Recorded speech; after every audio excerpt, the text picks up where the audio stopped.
This week, I've mostly been playing. Oh, fuck! I've mostly been playing The Walking Dead. Oh gosh, Jesus, no! The Walking Dead Season 2, Episode 2 was alright. It wasn't up to the brilliance of Season 1, most certainly, and the quality of Season 2, Episode 1 was even a step above Episode 2, and that's not really saying much, because going into Episode 3 of this season, I was just not feeling it. And after this episode, I can safely say it's the first time this year that I've actually been eagerly anticipating the next arrival of Clementine, because of mainly the brilliance of Michael Madsen in the antagonist role of Bill Carver. Now, don't worry if you're thinking I'm going to be dishing out multiple spoilers. That is not what I'm here to do. But Bill Carver, the character, is a completely detestable man. And once you finish the episode, you can take that bird's eye kind of look at the character and really appreciate what Madsen did. Now, when you're actually entrenched in the game as Clementine, you know, you hate the bastard. You want to see this fella suffer a fate worse than death. And to say that he's the only kind of shining light here would be a bit unfair, really, because the characters of this season that were introduced this season are kind of stepping up to the plate a bit. No, it's episode 3. We're halfway there. They'd fucking want to be.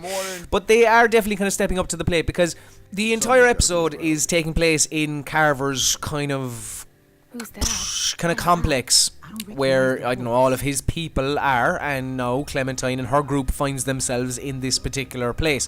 So it's not kind of about survival, let's say. It's not about them out in the woods trying to pick berries or try and cook meals or anything like that. It's about them figuring out how they're going to get out of this situation, which leads to more kind of character interaction in really kind of tense situations. And that was exactly what this season needed. And as we kind of go further and we kind of finish out this year of The Walking Dead, it needs to continue this momentum, and hopefully, fingers crossed, Telltale can pull this one out of the bag. Thankfully, The Walking Dead Season 2, Episode 3 is a marked improvement, and the series might actually get a bit of steam back, you know. And also, thankfully, I'm in bed, under my bed covers, now, for sleep. Sleepy snooze, good night. So XMen Days of Future Past is out now in cinemas. So to commemorate this, I thought I'd play an X-Men game this week. But there are so many to choose, and to be honest, they're not all great. In fact, very few of them are. But the one I chose this week was Konami's XMen Arcade. In the 21st century. So after Konami's brilliant Teenage Mutant Ninja Turtles arcade, then came Simpsons Arcade, and probably the final part of the trifecta of classic arcade brawlers is probably X-Men Arcade. And it's incredibly 90s. I mean, there is really bad speech dialogue. You can really tell that it was created by Japanese people that didn't really have a particularly good grasp of English, because some of the dialogue is just atrocious. As the game itself, it's probably not quite as good as the other arcade games that Konami had put out around that time. It's probably a little bit more boring, a bit more straightforward, although it probably is the better looking out of the 3 games I mentioned earlier. The animation isn't quite as smooth, but there is a lot of animation and it does look really good. There's plenty of bright, colourful characters. This was created just before the X-Men cartoon that came out around this time, so that would explain why Wolverine is in his usual, his old brown and yellow outfit. But you've got a fair amount of characters involved. I mean, as you can see at the top of the screen, there are 6 slots, so you can actually have 6 players playing this game at once. So the actual arcade machine itself was massive, basically. If I remember correctly, it was actually 2 screens kind of next to each other because they couldn't fit it all on one screen.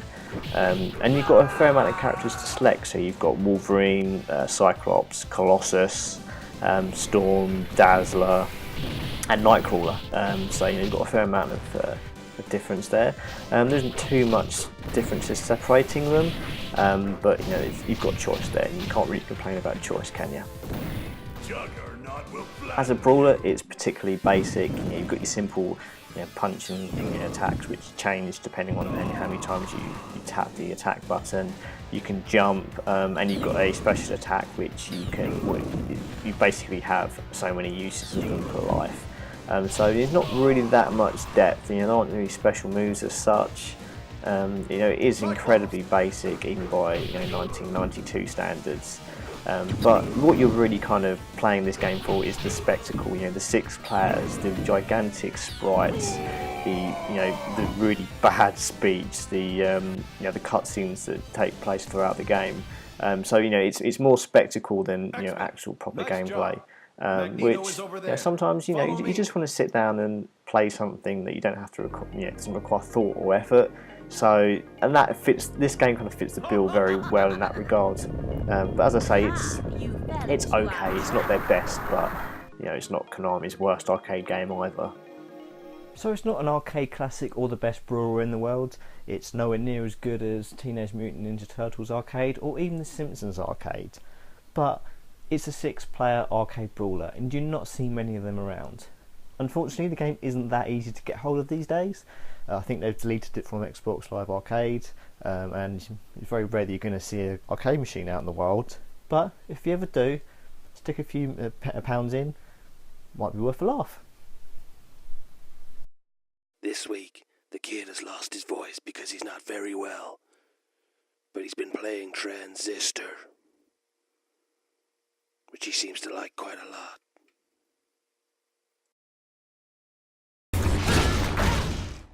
So Transistor is excellent. Like Bastion, I thought was a really, really good game, and if I remember correctly, God is a Geek gave 8 out of 10, which is something I would actually agree with. But this feels like that turned up a lot, like many notches. Like the combat is complex but really cool. There's so many different things you can use, and at first you think there's just these 4 moves, but you realise quickly that everything you get is a move that can be combined with something else to like add a buff or debuff, I suppose. It's just incredibly cool.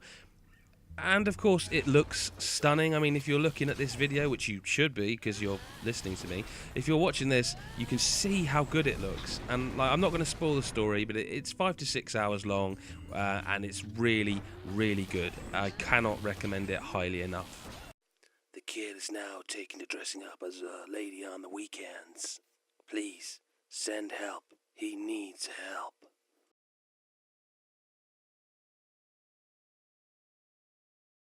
And in actual fact, what you're seeing here, this footage is all from like my new game plus.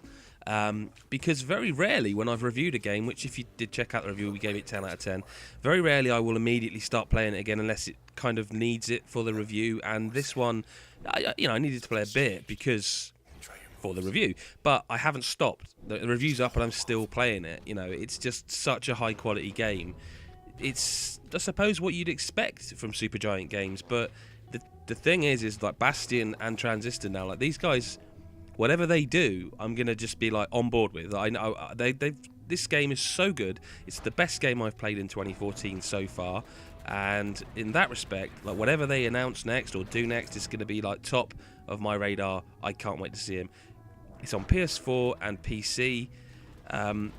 Check it out if you can. I'd recommend the PS4 version, I think, because I really like the stuff they do with the light bar and the microphone, which is cool. Easy now.